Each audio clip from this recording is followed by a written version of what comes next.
शर्मा। आपकी बेटी भी यूक्रेन गई हुई है। जी जी।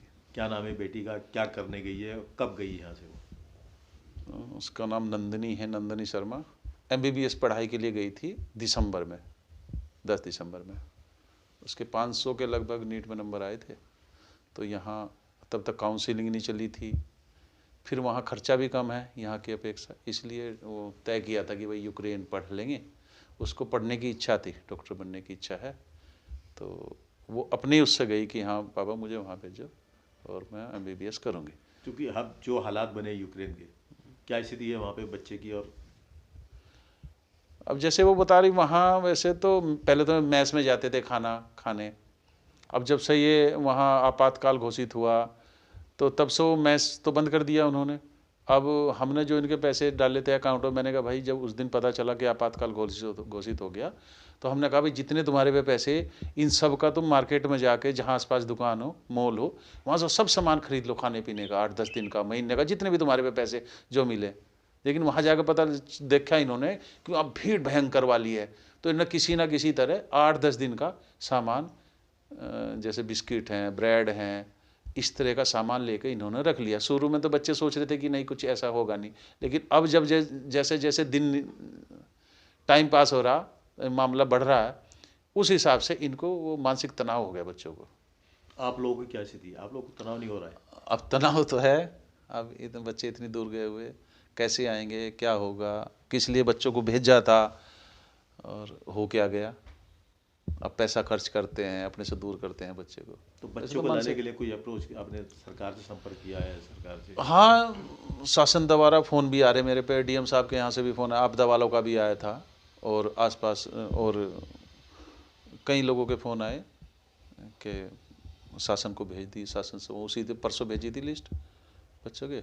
अब ये भी क्या कर सकते हैं, तो भेज ही सकते हैं नाम, वहाँ की स्थिति सामान्य होगी तो फिर देखेंगे क्या होगा। फिलहाल तो चाहते हैं कि बच्चा वापस आया आपका? हाँ, अब तो यही है कि अब पढ़ाई नहीं है वहाँ, 24 घंटे डर का माहौल है।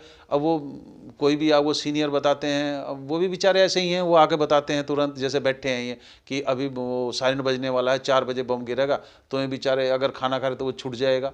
वो भूख नहीं लगती इनको, नींद नहीं आती, हर समय जूते जुराब कपड़े पहन कर रखने पड़ते हैं। समय पहले तो आराम से लेट जाते सो जाते, अब क्या है हर समय इनको तैयार रहना पड़ता है। बंकरों में रहने के लिए मजबूर होना पड़ रहा है, बंकर बना दिए गए भाई साहब। बंकर हैं, बेसमेंट है ना जैसे, तो बिल्डिंगों के बेसमेंट होते हैं उनको। फिर ये इन्होंने कि जैसे अगर ऐसे कोई सायरन बजता है तो तुरंत तुम्हें भागना, चाहे वो रात हो दिन हो, किसी सोना है तो कमरा बंद करके नहीं सोना, और फ़ोन ओके रखना।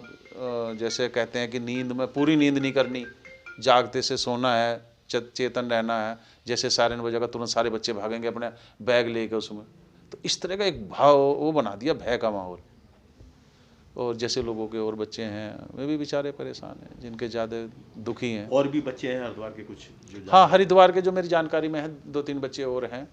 वो एक खारकीव में है, वो वहाँ ज़्यादा डेंजर मामला हो रहा है। वहाँ तो 24 घंटे सायरन बजता रहे, बम गिरते रहे आसपास, वो 1 मिनट को बाहर निकलते हैं फिर बंकर में चले जाते हैं। मेट्रो के बंकर में उन्होंने बनाया हुआ बेचारों ने। आपके बच्चे से बात भी हो रही है कंटिन्यू? हाँ, वहाँ तो है, नीचे चले जाएंगे बंकर में चले जाते हैं तो वहाँ नेट वगैरह नहीं आता, थोड़ी बहुत ही देर को कटता है, बाकी कंटिन्यू बात तो होती है। सरकार की तरफ से क्या लग रहा है भाई साहब की मदद जो होनी चाहिए थी वो नहीं हो पा रही है? एक सरकार की तरफ से अब तो कदम उठाए इन्होंने।